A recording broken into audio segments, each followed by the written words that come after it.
News YouTube వీక్షకులందరికీ నమస్కారం. నేను మీ డాక్టర్ నాగరపల్లి మహేష్ చంద్ర భరద్వాజ్ను, హైదరాబాద్ నుంచి కన్సల్టెంట్ను, ట్రైనర్ అండ్ ఆస్ట్రో బుక్ రైటర్ను ఫ్రమ్ హైదరాబాద్. గత అనేక సంవత్సరాలుగా సోషల్ మీడియాలో ఎన్నో విషయాలు వస్తున్నాయి. అందులో ఒకటి, మనం ముహూర్తం చూసుకొని పుట్టామా, ముహూర్తం చూసుకొని చస్తామా, నడమ ఈ ముహూర్తాలు ఏంది అని మెసేజ్లు సర్క్యులేట్ అవుతుంటాయి. దాంట్లో కొంతమంది అమాయకులు దాన్ని ఫార్వర్డ్ చేస్తూ ఉంటారు. ఇంతకాలం మన సనాతన ధర్మం, మన దేశ సంస్కృతి, ఇక్కడ మనను ఇవాళ ఇలాగా ఉన్నామంటే దానికి కారణం మన ధర్మంలో చెప్పబడిన అనేకమైన విషయాలు. ముహూర్తం అంటే తెలియకుండా మాట్లాడకూడదు, తెలియని విషయం తెలిసినట్టు మాట్లాడకూడదు, తెలియని విషయం ఏదో ఊహించుకొని చెప్పకూడదు. ఒకప్పుడు ముహూర్త విషయంలో కేవలం నక్షత్రాలు, వారం, లగ్నం చూస్తే సరిపోయేది. కానీ నేటి కాలంలో ఈ 1990 సంవత్సరాల నుంచి వచ్చిన ఈ 90% తప్పుడు వాస్తు సూత్రాలతోని ఈ ప్రతి ముహూర్త విషయంలో సంఖ్యాశాస్త్ర ప్రభావాన్ని కూడా గుర్తించవలసిన దౌర్భాగ్య పరిస్థితులు వచ్చినాయి. ముహూర్తం అంటే నక్షత్రాల యొక్క ఎనర్జీ అండ్ గ్రహాల సంచారం వల్ల వచ్చే ఎనర్జీ. మన మానవ శరీరం అనేది పంచతత్వాలతో కూడుకున్నది. మన మనసు మీద ఈ ప్రకృతి యొక్క నియమ నిబంధనలు అనేది రౌండ్ ద క్లాక్, నిద్రపోయినా తిరుగుతూనే ఉన్నా పనిచేస్తూనే ఉంటాయి. ఒక మనిషి ఏదైనా ఒక విషయంలో, ఒక వివాహం కావచ్చు, ఒక గృహప్రవేశం కావచ్చు, ఒక వెహికల్ కొనడం కావచ్చు, ఏ విషయంలో కానీ ఈ ముహూర్తం అనేది, మనం తరాజు అంటాము, తరాజులో ఏదైనా కూరగాయల మార్కెట్ కానీ, కిరాణా షాప్ కానీ ఎక్కడికి వెళ్ళినప్పుడు కూడా ఈ బాటు మారదు. ఈ వెయిట్ బాటు మారదు, సామాన్ మారుతుంది.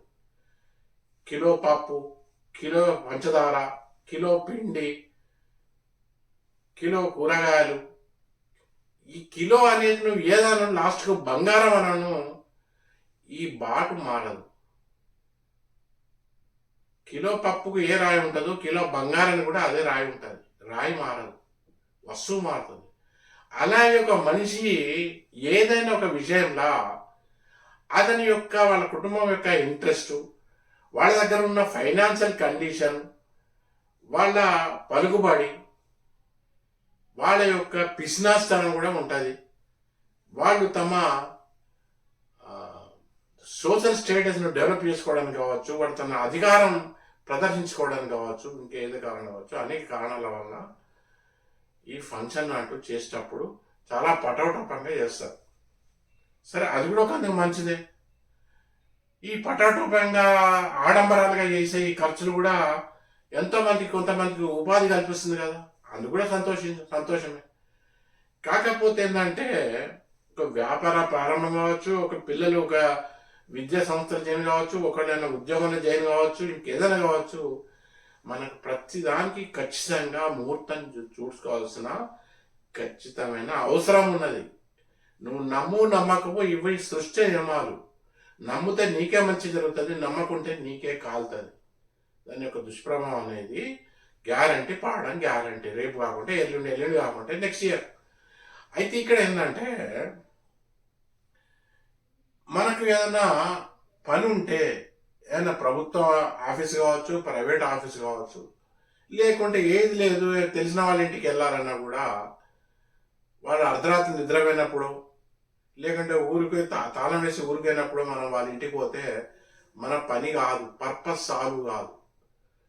నువ్వు బ్యాంక్ పోయి నీ డబ్బులు జమ చేయాలన్నా, లేకుంటే నువ్వైనా ప్రభుత్వ ఆఫీస్కి పోయి నీ యొక్క దరఖాస్తు చేసుకోదలుచుకున్నా, నువ్వు ఏది చేయాలన్నా కూడా దానికి ఒక నియమం ఉంటుంది.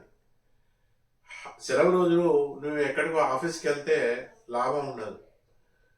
10 గంటలకు వర్కింగ్ అయితే నువ్వు 7 గంటలకు 6:30 పోయి కూర్చుంటే నీకు ఫలితం ఉండదు, టైం వృధా అవుతుంది. అలాగే ప్రతి దానికి ముహూర్తం అనేది ఖచ్చితంగా చూసుకోవాలి.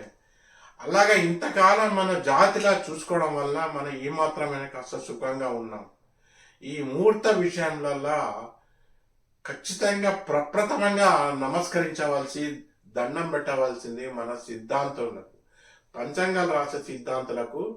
ముహూర్త విషయంలో మనకు తెలియజేస్తున్నందుకు, అది గృహారంభం కావచ్చు, ఒక బావి తవ్వడం కావచ్చు, ఒక గృహప్రవేశం కావచ్చు, వివాహం కావచ్చు, ఏ కార్యక్రమంలో కూడా మనకి ముహూర్తాలు సూచించే ఈ సిద్ధాంతులందరికీ మనం ప్రప్రథమంగా నమస్కరించి మనకు ఒక సరైన మార్గం సూచించేందుకు వాళ్ళందరికీ కృతజ్ఞతాపూర్వకంగా శిరస్సు వంచి నమస్కరించాలి. సరే, ఎవరేం పాటిస్తారా లేదా తర్వాత విషయం. నేనైతే అలా ఆ సిద్ధాంతులందరికీ నేనైతే తప్పకుండా ప్రతిరోజు నమస్కారం చేస్తాను. అయితే ఇక్కడ విషయం ఏంటంటే, ఈ ముహూర్తం చూసుకొని పుట్టామా, ముహూర్తం చూసుకొని చస్తామా, దీనికి కూడా ఒక కారణం ఉన్నది.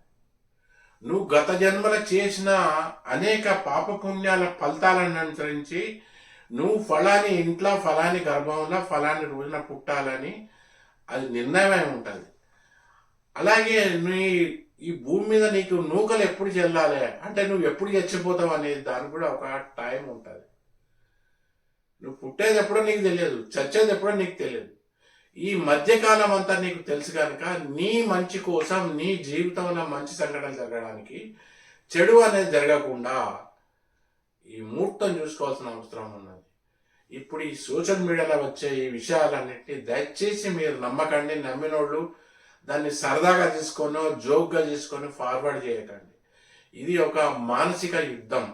మన జాతి మీద, మన సనాతన ధర్మం మీద, మన సంస్కృతి మీద జరుగుతున్న ఆచార వ్యవహారాల ఉన్న అద్భుతమైన సైన్స్, మనం రక్షిస్తున్న అద్భుతమైన సైన్స్కు దూరం చేసే ఇది ఒక విధమైన సాంస్కృతిక దాడి.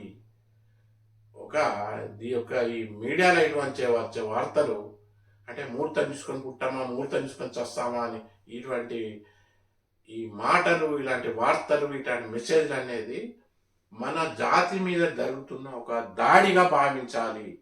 అంతే తప్ప మీరు దయచేసి మీరు నమ్మకండి. ఇదే కాదు, ఇలాంటి మెసేజ్ ఏది కూడా మీరు ఫార్వర్డ్ చేయకండి. నా అభిప్రాయం నచ్చినప్పుడు దయచేసి మీరు పాటించండి.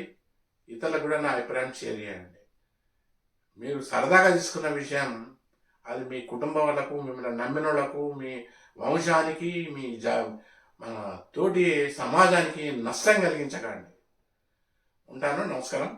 ఏ విషయానికైనా ముహూర్తం ఖచ్చితంగా పాటించాలి. అందరికీ నమస్కారం. అందరూ బాగుండాలని కోరుకుంటూ శుభం.